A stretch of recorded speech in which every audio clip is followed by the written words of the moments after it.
Pleo's escape. Recruit a team of teenagers with attitudes.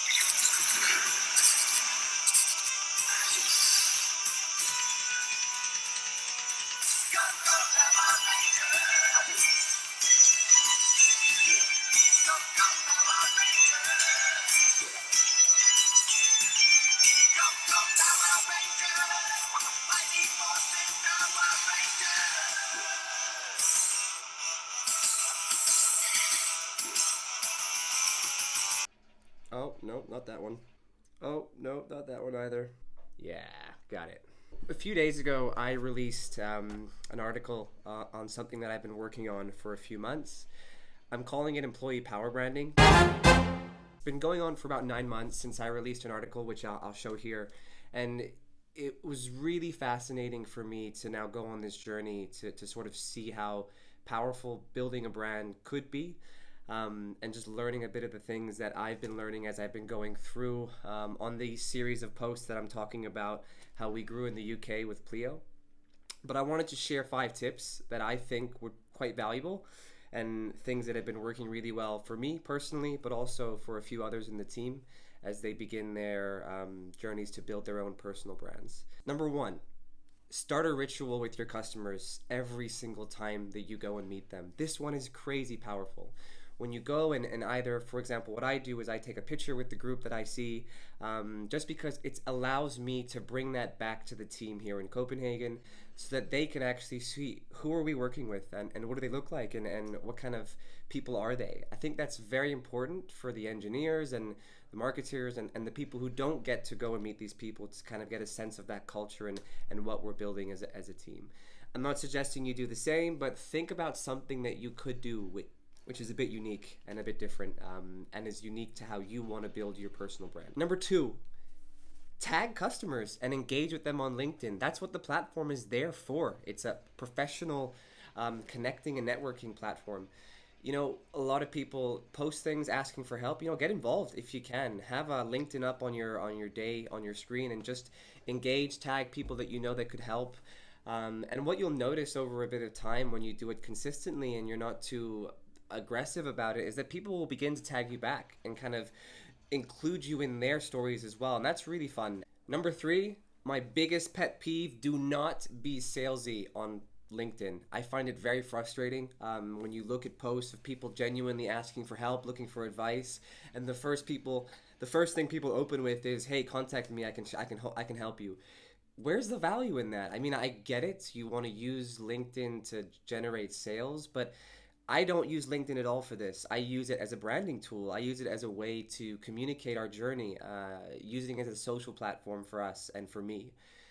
Instead, you know, tag people who you know are experts who could maybe weigh in and show that you're not trying to just pull business for yourself, but that you're trying to add to the community. I really think that's a big one, and I get a lot of positive feedback from me trying to help. And here are some examples that I posted in the article about tagging some people who I know might be able to help because I have a close relationship with them, and they know the networks locally. So I think that one is really, really important. But in general, it's a very salesy platform. A lot of people are trying to cross-sell and co-promote. So good luck with that, but please do try and find your own style. I think it's incredibly valuable. Number 4, connect with your customers and all the companies that you work with. What's really cool is when you do begin to post regularly and valuable content, which is not only useful to read, but also quite entertaining. I'm hoping many of you who do follow my posts find it somewhat entertaining as well. When someone or 2 people within a company like it, it begins to penetrate into the company. So more and more people within that company can see it. And that's really important for people who maybe are, in our example, that are using Pleo cards and understand the brand and understand what it feels like, but also getting a flavor for what we're working on all the time. I think that is extremely powerful for brand building externally and getting people within businesses to understand who it is as a business that they are actually working with and using every day. And that's the way that they go out into their networks and promote you without you having to do it. The amount of referrals that we get, which is really humbling, is people coming from, "Hey, I heard it from a friend of a friend in another company." And that, in my opinion, is extremely powerful. And finding a smart way to leverage that, which is again not salesy, is really interesting. And it's something that we continue to look into. And how do we do this in an organic way? Number 5, really big one, and one that's kind of common across all social platforms, is don't chase the likes, don't chase the views, don't chase the engagement necessarily on each and every single post. What you'll end up doing is chasing this never-ending circle of trying to get more likes, more views, but those naturally come by producing good content, engaging and interesting content, and fun content to watch.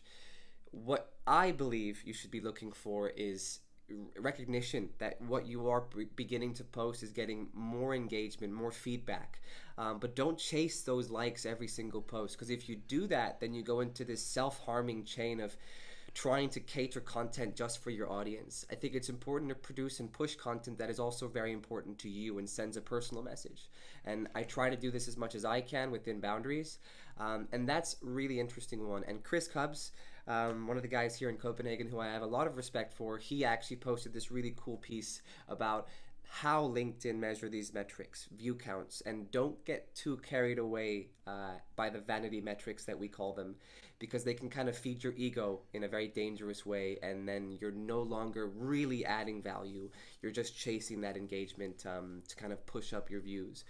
But the views do become important, because the more eyeballs that you get on your brand, on your content, the more serendipitous interactions you get. And I've had a few people reach out to me going, you know, Hagen, I wasn't interested for a while but I've been liking following you, and then just the other day our finance director mentioned that we're reviewing cards in the company, and I saw a post from you this morning, so it just naturally connected and I mentioned you.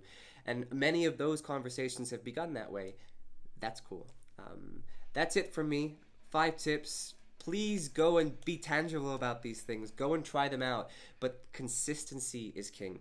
Don't just try them out for a week. You need to commit to the long game and find your style. Find your flavor, pick and pull things, and figure out what's going to work with you. So from me and the wonderful Finks, who I haven't actually used in a lot of my videos for a long time, peace, good luck, and give me some feedback. I'd love to hear what you think of my employee power branding philosophy and idea. Maybe it's rubbish, but I hope that it becomes something that becomes a bit more different, slightly similar to influencer marketing, but I really believe in people within companies have the power to kind of push the brand in a very engaging and fun way.